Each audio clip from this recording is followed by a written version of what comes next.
Hello guys and welcome to this final patch 11.10 overview. I went into a lot of details of what was changing in my last video. Today we're simply going to touch on what is most important and what was changed between Friday's presentation and today, the official patch notes.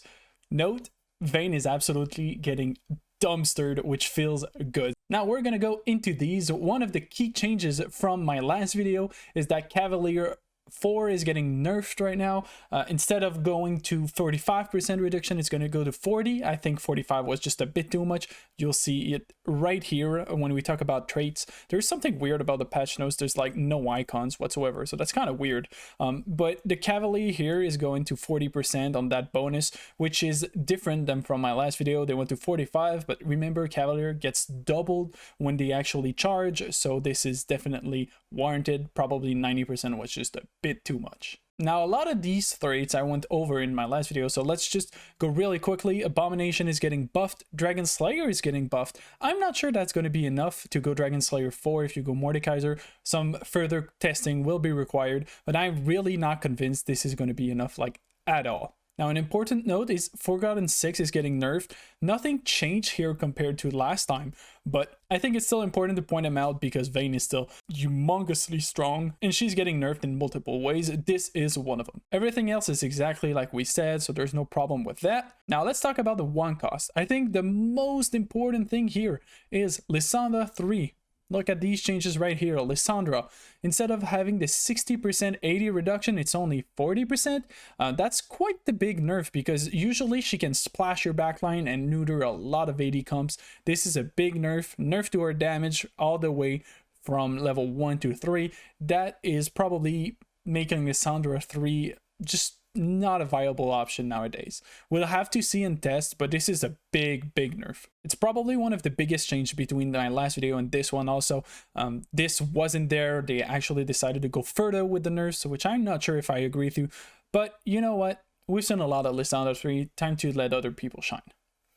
Vayne attack damage is getting buffed, but don't worry. The actual problem of Vayne is the silver boat's damage, and it's getting nerfed by a lot on Vayne 2, which is really like the level that is very problematic. I think Vayne 3 should be a carry. I mean, it's fine. There's a lot of investment in going into like a one cost 3-star carry, so I think that's fine. The second star was the real problem, especially with the silver bolt damage that could crit with the jewel gauntlet. By the way, the jewel gauntlet, the shadow one, just isn't viable on Vayne anymore. It's basically just regular jewel gauntlet, so she's getting nerfed in a lot of ways. Rest assured, Vayne is probably going away. Now, the only difference in the tier 2 units is the set here, which was not touched on at all in my last video because it wasn't there, but the Draconic set carry, the set 3 with 80 items, the comp just came out. It's actually very strong. They wanted to get ahead of that, make sure it's not too rampant, so they're nerfing set 3 to make sure that it's more in line with the other comps. Everything else is quite on par. There's a big Leblanc nerf. Pair that with the Nocturne buff, and I think Assassin is going to be a lot better with Nocturne carry nowadays. Brand nerf also really hurts his early game, but honestly, that brings him more in line with the other 2-cost units, so don't worry, Brand is not going anywhere. Now, here's the meat of the patch at tier 3 units. Basically, a lot of tier 3 units like Lee Sin, Katarina, Nidalee. We go further down, we have the Riven, we have the Yasuo, we have the Nocturne bug fix, which is actually a buff. It's more than a bug fix. It's basically a buff because now he's gonna heal a lot more. And what those changes mean is they want 3-cost units to be viable as carries. They want you to have this option of going with a 3-star tier 3 unit to actually carry your game and have basically new comps. This means that this amount of changes to level 3 units is going to change the meta a lot, because right now there's not really any 3-cost carry that is worth it, you know. Might as well go for the Vel'Koz, the Karma, or the Aphelios, and if you want to play a reroll comp, you're going to go Set, or you're going to go Vayne, or you're going to go Helion. So this is a big change in the meta. It's going to take a while for everything to adapt, but I think that one key point is a lot of the Dragon Slayers and a lot of the Legionnaires are getting buffed. That probably means that Mordekaiser is still going to be decently viable because every unit around him is getting buffed, and that is something to consider when you evaluate things. It's not in a vacuum. If everything else around it is getting buffed, then indirectly Mordekaiser is getting buffed again, even though he's getting like a slight nerf here, which is going to delay his first ult. If everything else around him is like more than just trait buffs now, it's probably going to be a decent comp and at least worth digging into it. Now, another huge changes for the tier 4 is Aphelios. Now his ability can crit.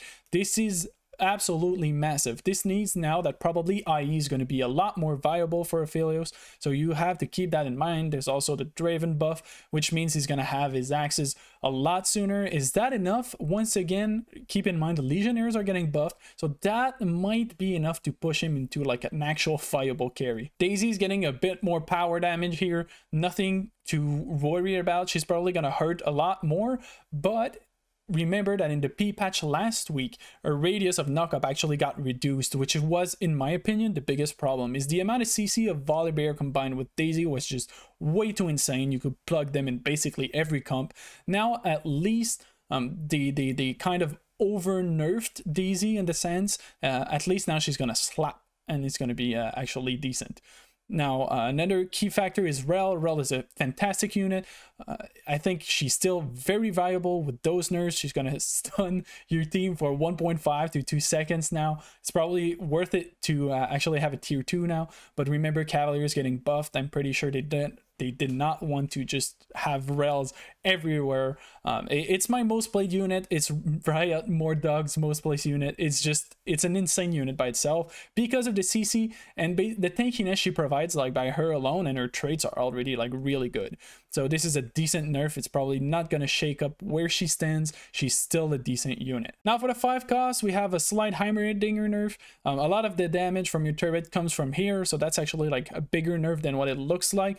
And he's gonna get a slight delay for his first ultimate, and you have to remember this delay could basically mean like this could be the difference between killing his turret and not killing him. So I think that a slight nerf on Heimerdinger is warranted. Same thing with Garen 1. Garen 1 was just way too good. You just slap some tanky items on him and he's basically a frontline all by himself. That's not okay. So this is deserved. I think you should be rewarded for going at 2-star with the 5 cost, so that's good. Kindred is also getting nerfed, which is fine. Kindred is in a lot of comps. She has great traits. I don't think her damage here is gonna make you like not play her. I think she's still relevant, especially because her power is not affected and Kindred 1 is not affected. So this is definitely something to look out for. Teemo's getting a slight buff. Might help, might not. At least now it's a bit more tempted to sack your HP. Now there's a lot of changes for items. The cones are getting a bit nerfed by 5 AP, but I think the most important thing here is the frozen hearts. There's a big nerf going from these two. Basically now you're not auto winning because Diana has frozen heart into like the backline. I think this brings it more in line with other items. I think it doesn't kill it completely. I think you still want the dark frozen heart, but we'll have to see if that's a bit too much, if you'd rather do something else. I still think they're going to be quite decent.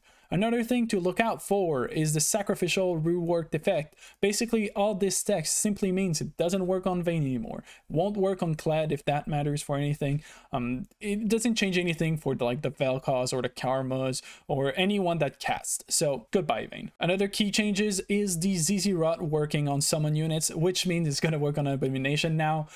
At least they brought it back-ish. That was a comp that was super strong, probably too strong. At least now you have the option to go Abomination ZZ Rot, especially with the Abomination buff to the traits early. So that's it for this video. I wanted to keep it short, keep it simple, just point out the key things that actually change what will shake up the meta. If you want more details on a lot of these changes, just watch out my other video on patch 11.10, which I will put in the card or in the description down below. If you enjoy TFT content, please subscribe for more.